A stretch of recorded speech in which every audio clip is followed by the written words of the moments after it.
preguntado alguna vez por qué las burbujas de tu gaseosa tienden a ir hacia arriba? ¿O por qué la altura en lugares como La Paz, Bolivia pueden afectar tu rendimiento deportivo? La presión es simplemente la fuerza que un fluido ejerce sobre una superficie, pero tenemos tres tipos distintos de presión, que son atmosférica, manométrica y absoluta. Quédate que te las explico. La presión atmosférica es toda la presión que ejerce nuestra atmósfera que está por encima de nosotros, que está constituida por un 78% de nitrógeno, 21% de oxígeno y 1% de otros gases.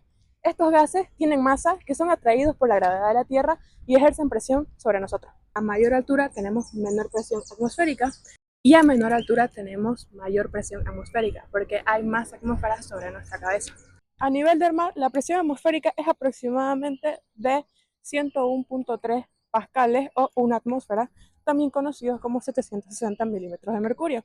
En zonas como La Paz, Bolivia, donde la altura es de 3.600 metros sobre el nivel del mar, hay menos oxígeno en el aire. Hacer deporte en estas zonas es mucho más complicado para nuestro cuerpo. Es por eso que muchos atletas de alto rendimiento optan por entrenar en zonas de altitudes para fortalecer su resistencia.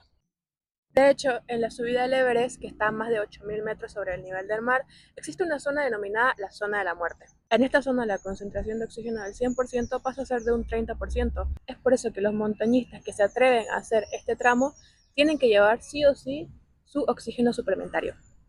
La presión manométrica es la diferencia entre la presión absoluta y la presión atmosférica, es decir, que no toma en cuenta la presión ejercida por el aire, sino solo la presión adicional dentro de un sistema.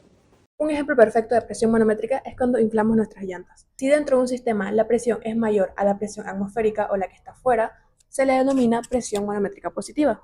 Caso contrario, la presión será negativa o vacío parcial cuando dentro del sistema es menor la presión que fuera, que sería la atmosférica. Claramente, como el ejemplo que mencionamos al principio, la presión manométrica dentro de una botella es mucho mayor, cosa que cuando abrimos la botella, el gas escapa rápidamente. La presión absoluta es toda la presión a la que está sometida un cuerpo o un sistema, incluyendo la presión atmosférica como cualquier otra presión adicional, que puede ser igual a la manométrica. Esta es su fórmula.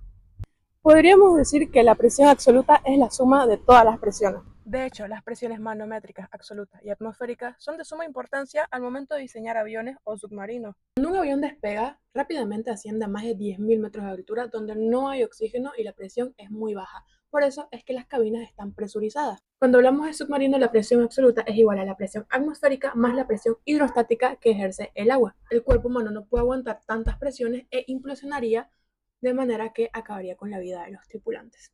En nuestra vida cotidiana también podemos encontrarlo en las ollas a presión, que utilizan una gran presión manométrica para que la comida se cocine más rápido.